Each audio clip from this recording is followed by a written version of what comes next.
Сайн байцгаана уу? Юуны гадаад иргэдийг дэмжих төвийн Монгол ажилтан Аянх Тунгалаг байна.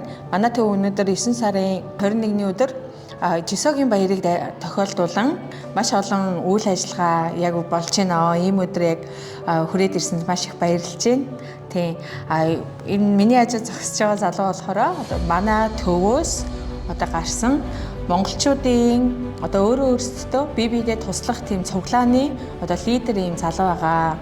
Өөрийгөө танилцуулаач юм. За сайн байцгаана уу, намайг их хамгаалан гэдэг. Тэгээд энэ төвтэй холбоотой болоод ер нь бол жил гарангийн хугацаа өнгөрсөн байна. Ер нь юунд амьдардаг, ажиллаж амьдардаг тийм залуу байна. Тэгээд өнөөдөр бол ургацын баярын юм үйл ажиллагаанд оролцоод ийм олон нийтийг хамарсан, олон улсыг хамарсан ийм сонирхолтой өндөрлөг болж байгаад баяртай байна. Тэгээд их ажлыг дэмжиж бас өнөөдөр хүрч ирсэн байна. Баярлалаа. Манай төвийн үйл ажиллагаанд заавал юуны гэхгүйгээр юуны Геонгидууд аймагт багтж байгаа бүх улсын хүмүүс ер нь орох боломжтой. Тэгээ ганцхан Монгол биш, мэдээж бүх улсын иргэд болон виз бас хамаардгүй шүү. Заавал гэрээнийхэн гэж зарим хүмүүс ойлгоод байдаг тийм биш. Гэрээ одоо оюутнууд одоо манай G1 юу гэдгийг бүх визний ангилал огт хамаарахгүйгээр сургалтанд оролцож болдог байгаа.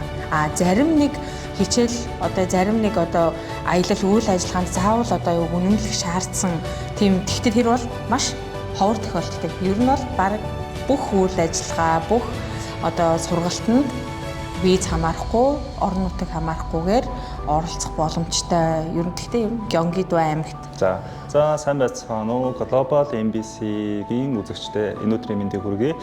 За намайг Дүлгөн гэдэг Солонгос ирээд 3 жил болж байгаа. Солонгос болохоор ажилдаг. Тэгээ би болохоор юуны байдалтай гадаад иргэдийг дэмжих төвд ирээд янз бүрийн хичээлүүд үзээд сургалтанд суугаад тэгээ тэндээс болохоор өмнө жилд нэг Солонгос хэлний ярианы тэмцээн болж ирснийг энд ажилладаг монгол хичээлээ сонсоод энэ удаа 2 дахь удаагийнхт нь сая оролцоод ингээд 3 дугаар байранд ороод шагнал авсан байна. Тэгээд энд болохоор ирээд янз бүрийн хичээлүүдийг бүгднийг ингээд үзэх боломжтой. Дээрээс нь Солонгос хэлний сургалт тэгээд ер нь хэл сурж байгаа Солонгост ер нь амьдрий визээ өөрчлөөд илүү өөр виз рүү солих тийм боломжтой байдаг байгаа. Тэгээд та бүхэн ч гэсэн юуны хэлтгүүгээр өөрийнхөө байгаа дүүргийнхаа хажууд байх гадаад иргэдийг дэмжих Вэгүүгийн Пүгжи Сенто гэж хайгаад тэнд очиод янз бүрийн сургалтанд хамрагдах боломжтой байгаа шүү. За удахгүй Солонгос ургацын баяр болох гэж байгаа. Тэгээд та бүхэн гэр бүлтэйгээ цагийг бүр бүтээлээ сайхан өнгөрүүлээрэй.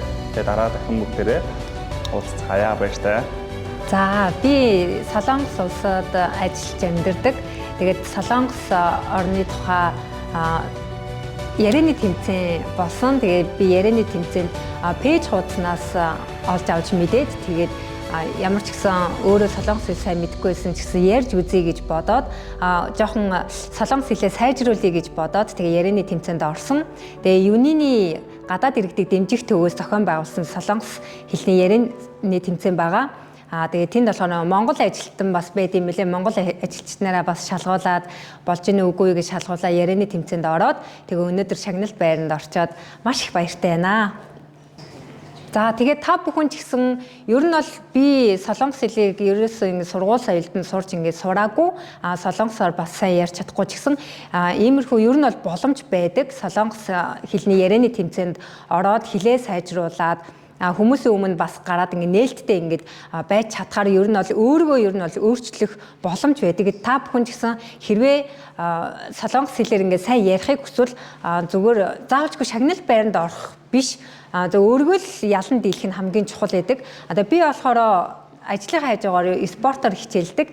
Тэгээд спортын тэмцээн уралдаанд ордог ч гэсэн бас хажуугаар нь солонгосын ярианы тэмцээндээс орж үзье гэж бодоод тэгээд орж үзэж өөрийгөө туршиж үзсэн. Тэгээ та бүхэн ч гэсэн гадаад ажилчдыг дэмжих төвөөдөр хандаад үйл ажиллагаанд бас оролцож болдог байгаа шүү. Тэгээ зөвхөн ажил гэр гүгээр ер нь бол аль болох ингээ өөргөө ингээ хөгжүүлээд тэгээд аль болох ингээ өөртөө ингээ шин зорилтуудыг тавиад явах юм бол улам илүү ингээ цаг хугацаагаа маш сайн ашигладаг шүү. Тийм болохоор та бүхэндээ хандаж хэлэхэд цаашдаа ч гэсэн зөвхөн ажил хийгээд байх биш, хажуугаар нь өөртөө сайн хөгжүүлээрэй гэж хэлмээр байна. Баярлалаа.